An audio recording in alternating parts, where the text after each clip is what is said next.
યાત્રાધામ શામળાજી ખાતે જન્માષ્ટમી પર્વની ભવ્ય ઉજવણી કરવામાં આવી છે। ભગવાન શ્રી કૃષ્ણને સોનાના શણગારથી વિશેષ ભવ્યતા આપવામાં આવી છે અને શણગાર આરતી સાથે ભક્તિમય વાતાવરણ ફેલાઈ ગયું છે। મોટી સંખ્યામાં ભક્તોએ ભગવાન શ્રી કૃષ્ણના દર્શન કરી આધ્યાત્મિક આનંદ અનુભવ્યો છે।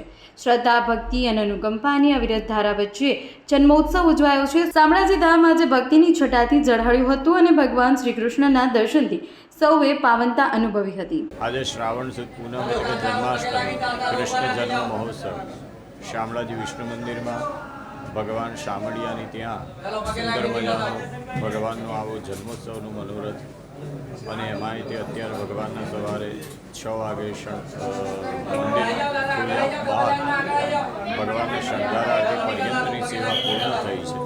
સુંદર મજાની રીતે ભગવાનને સુવર્ણમય દાગીનાનો શણગાર કરી અને સુંદર મજાના આભૂષણોથી અલંકૃત કર્યા છે।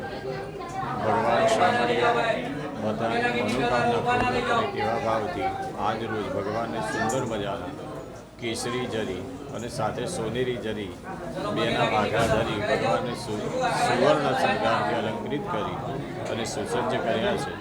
હમણાં સવા 12 વાગે ભગવાનની રાત્રિ આરતી, સવા 2 વાગે ભગવાનના ઉદ્યાપન, સાંજે 7 વાગે સંધ્યા આરતી અને ત્યારબાદ રાત્રે 12 વાગે ભગવાનનો કૃષ્ણ જન્મ મહોત્સવ, જેમાં ભગવાન શાલિગ્રામ ઉપર ષોડશોપચાર પૂજન દ્વારા વિવિધ દ્રવ્યોથી ભગવાનનો અભિષેક પૂજન કરી 12:30 વાગે રાત્રે ભગવાનની મહાઆરતી થશે।